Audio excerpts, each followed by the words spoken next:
3 नवंबर को मध्य प्रदेश की 28 विधानसभा सीटों के लिए वोट डाले जाएंगे। भले ही ये उपचुनाव हो, लेकिन कोई भी पार्टी इसे कम करके आंकने की गलती नहीं कर रही, क्योंकि 230 सदस्यीय विधानसभा में अगर बीजेपी को सत्ता में बने रहना है तो कम से कम 28 में से 10 सीटें तो जीतनी ही होंगी। उधर कांग्रेस को अगर मुख्यमंत्री की कुर्सी फिर से वापस चाहिए तो 28 में से 27 सीटें अपने नाम करनी होंगी। यानी कांग्रेस के लिए ये डगर और भी ज्यादा मुश्किल है। कांग्रेस के पूर्व नेता और बीजेपी का एक प्रमुख चेहरा ज्योतिरादित्य सिंधिया के लिए भी ये चुनाव किसी एसिड टेस्ट से कम नहीं, क्योंकि मध्य प्रदेश के राजनीतिक गलियारे में उनकी पकड़ का अंदाजा भी इन्हीं चुनावों से लग जाएगा। वोटिंग होगी 3 नवंबर को और बड़े बड़ों की किस्मत का फैसला सुनाया जाएगा 10 नवंबर को। आपको ये भी बताते चले कि इन 28 में से 25 वो सीटें हैं मार्च में जिनके कांग्रेस विधायक पार्टी छोड़कर बीजेपी में शामिल हो गए थे,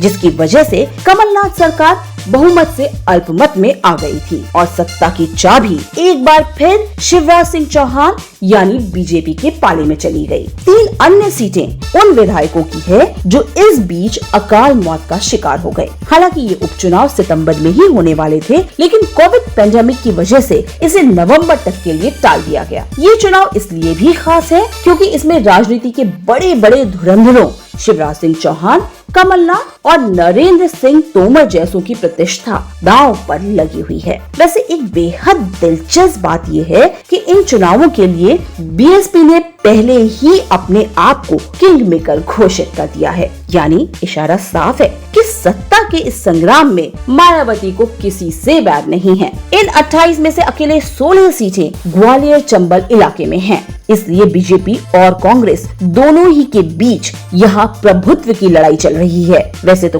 कास्ट यहाँ का क्रूशियल विनिंग फैक्टर है, पर इस इलाके को बीजेपी का गढ़ भी माना जाता है, जिसमें सेंध लगा पाना लोहे के चने चबाने के बराबर है। इसलिए बीजेपी ने बिना किसी डर और आशंका के यहाँ की सभी सीटों पर अपने उम्मीदवार खड़े किए हैं। अब हार जीत किसकी होगी ये कहना तो काफी मुश्किल है, लेकिन कोई भी पार्टी इस हाथ आए दूसरे मौके को गंवाना नहीं चाहती, क्योंकि एक को अपनी कुर्सी वापस चाहिए तो दूसरे को लगता है कि राज्य के विकास की नैया सिर्फ वही पार लगा सकता है। कमलनाथ अपने साथ हुए अन्याय के पक्ष में तर्क देकर वोट मांग रहे हैं, तो शिवराज भी कमलनाथ को कमजोर नेता साबित करने में कोई कसर नहीं छोड़ रहे। वैसे इस वाद विवाद को भी चुनावी प्रक्रिया का ही एक हिस्सा माना जाता है और ये बात ईवीएम का बटन दबाने वाला आदमी भी अब बखूबी समझने लगा है। इसीलिए खुशी खुशी सुनने और ताली बजाने के लिए तो सभी आ जाते हैं, लेकिन कोई जरूरी नहीं कि तालियों की ये गूंज